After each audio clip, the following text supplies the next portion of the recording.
I've watched countless anime shows over the years and have always found a lazy but capable main character to be quite interesting to follow. It probably has to do with the excitement that comes from expectations to see their true potential when everyone else thinks they are useless. So today I've decided to talk about the top 10 anime with lazy but overpowered main characters. Then without any further ado, let's open the box. Starting with number 10 comes Alderamin on the Sky. In a world of war and political intrigue, Iktasalork, a lazy and seemingly irresponsible young man who is obliged to become a soldier in order to safeguard his country from imminent harm, outwits his peers and foes with his strategic planning and unorthodox thinking. Ikta might not trigger some of the best action scenes in the anime, but luckily there is his colleague Yatorishino Ixim, a skilled and ambitious military swordswoman who has one of the best swordplay scenes in anime. She has a close friendship with Ikta and assists him to make his plans become reality. With comrades like Ixim and other inspiring young women and men, Ikta is pushed to maximize their chances of survival and winning, using his charismatic personality and leadership skills that make him a formidable force against his enemies and a respected leader among his companions. Following that, in number 9 we have Bloodlad. Bloodlad was one of the first isekai anime I watched, like 10 years ago or something, when I didn't even know what isekai is. But interestingly, I still find it hard to recognize this anime as an isekai. The story goes as follows. In the world of demons and other supernatural creatures, stands Charlie Blood, a powerful and ruthless vampire, if you haven't figured out from that badass name, who rules over a huge territory, gets his world turned upside down when he meets Fuyumi Yanagi, a human girl who accidentally steps into the demon world, accidentally, becoming a ghost in a misfortunate incident. Stas, unbecoming of himself, falls deeply for the naive Fuyumi and becomes determined to protect her, despite the potential dangers and difficulties, and pursues to revive her. As they both traverse the demon world, they meet new allies and enemies, which lead to action-packed scenes with comedic additions and strangely wholesome romantic instances that cause Stas and Fuyumi to confront their own personal feelings and desires. And in number 8, we have Akashic Records of Bastard Magic Instructor. What a name. Since the first time I watched Great Teacher Onizuka, I started watching every anime that has something to do with a teacher being a protagonist, say less if it is fantasy. Glen Raiders, a lazy and irresponsible young man who becomes a teacher at a prestigious magic academy, gradually becomes more dedicated and involved in the lives of his students. Well, that's how every teacher anime goes, you know. Glen Raiders is an exceptionally powerful wizard due to his immense knowledge of magic and his ability to see through illusions and lies. His signature magic, the Fool's World, allows him to negate any use of magic in a certain radius, including his. But here's the catch. His superior combatant abilities allow him to overpower his enemies easily and come out victorious against multiple foes.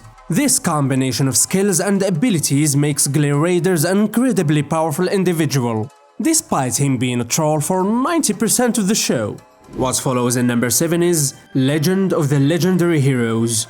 This was one of the first fantasy anime series I've ever watched, and I really liked it at the moment. The story follows Reiner Lute, a young man who possesses the Alpha Stigma, a rare magical power that allows him to analyze and imitate the magical skills of others. This enables him to execute a broad range of strong magic spells and tactics, giving him an advantage in battle. Reiner also has a strong intuition, which allows him to judge a situation fast and accurately and make the best choice in a short amount of time. He might be lazy, but he has a strong moral code that drives him to aid others in need, even at the expense of his own well-being. This sense of justice and compassion offers him an advantage in battle, allowing him to fight for the greater good while also protecting people he cares about. That, of course, if he doesn't lose control here and there, you know. He is a complex and relatable protagonist who experiences challenging hurdles and moral quandaries as he seeks his place in the world. And in number 6 we have Origairu, for short. Hikigaya Hachiman is a high school student who is gloomy and misanthropic. He has a highly pessimistic perspective of society, believing that everyone is self-centered and untrustworthy. As a result, he has been isolated from his peers, and he has few friends if there are any real ones. Despite his pessimistic viewpoint, Hachiman is a very clever and perceptive person. His straightforward and honest demeanor, on the other hand, frequently gets him into troubles and makes it difficult for him to blend in with his classmates. When Hachiman is coerced to join the school service club, he meets the club's sole other member, Yukino shita Yukino. Yukino is in many ways the total opposite of Hachiman. She's gorgeous, brilliant and popular, but she is also cold and distant. Despite their differences though, Hachiman and Yukino develop a special friendship as they work together to solve the difficulties of their classmates. As a result of his experiences with the service club, Hachiman matures and changes as a person. He learns to let go of his pessimistic outlook and accepts the possibility of love and friendship. Despite the difficulties he endures, Hachiman though remains loyal to himself and fights for whatever he believes in.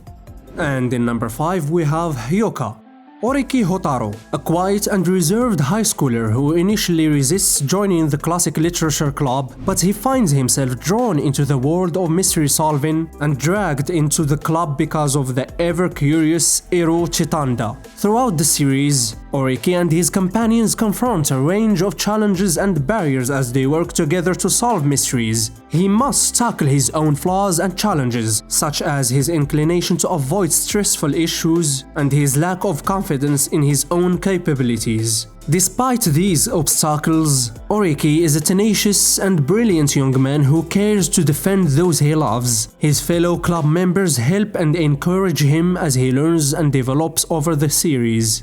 Following up in number 4 we have Noragami. Noragami was actually one of the first big culture introduced in anime for me. I learned a lot about the deities and myths in Japan from this anime, which follows Yato, a minor deity who is struggling to gain recognition and followers. Yato is a mischievous and unpredictable deity who is initially focused on gaining popularity and wealth, but he gradually becomes more responsible and compassionate as he interacts with other characters such as Hiyori, a human girl who can see him, and other spiritual beings, and his divine vessel or weapon Yukine, who used to be a human. That being said, he is fairly strong due to his past as the god of calamity, but he evolves as a character over time and begins utilizing his talents to defend his friends and allies, as well as trying to find a place for himself in a world where other gods either ignore or despise him.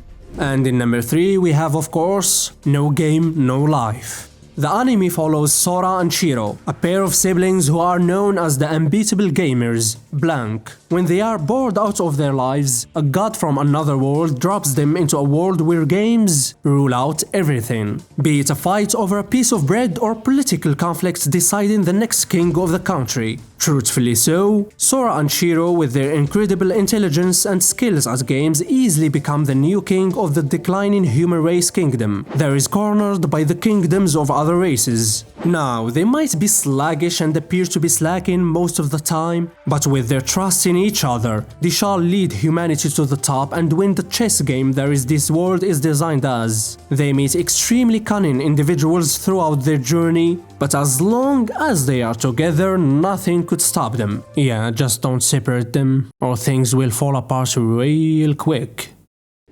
Now in number 2, we have to mention Classroom of the Elite. Ayanokoji Kiyotaka, Mr. Poker Face, doesn't care who you are just a potential tool, pawn in his chessboard that is dominantly led and controlled by his unmatched shrewdness. He is a quiet and unassuming high school student who is enrolled in a prestigious advanced nurturing high school. Kiyotaka must dwell and maneuver in the cutthroat world of the school, where students are ranked and given access to limited resources based on their performance. He finds some help, or pawns I should say, to help him achieve his endeavors, going against geniuses of all kinds and psychopaths and sociopaths who can't care less about morals and ethical codes. Yet, they also have to face their own personal motives and principles. If you want an MC who seems to be lazy, but is actually the most capable and efficient with the least of moves, then this one is the one for you.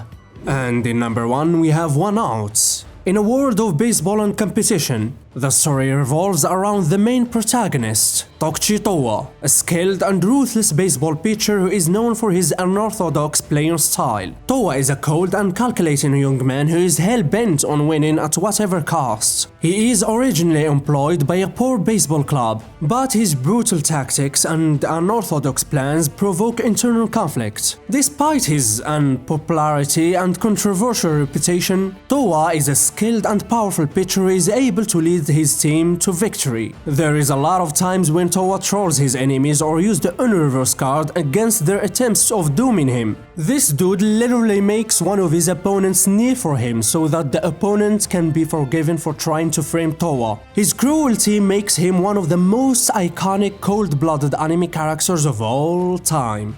Well, those are the 10, but here's a bonus which is a well-known anime, but I have to mention it, which is Gintama. My best isekai and comedy anime is Konosuba, but if we're talking about an action-packed comedy anime with hundreds of episodes, then Gintama easily comes first. The story follows Sakata Gintoki, a former samurai who now works as a freelancer in the city of Edo. Gin is a laid-back and easygoing individual who initially seems unconcerned with the larger conflicts and challenges of the world around him. However, as the series progresses, Gin is drawn into a variety of dangerous and complex situations, and he is forced to use his skills and intelligence. Yes, he is smart sometimes. Maybe. To protect his friends and allies. Gintoki is accompanied by other characters, including Shinpachi, a young swordsman who becomes his apprentice, only in name, and Kagura, a powerful and fierce alien girl. Oh yeah, I forgot some people haven't watched the anime yet. So here's the gist of it. Japan from the 17th to the 19th century, but Earth is visited by aliens, so Edo period Japan with advanced technology and weird motherfuckers. And with that comes the end of this video. I mentioned those that came to my mind when this video idea occurred to me. So why don't you suggest other ones I forgot to talk about in the comments section? Also, don't forget to like and subscribe to join me in this journey where I share my thoughts with you. And as always, thanks for watching and see you again when opening another box.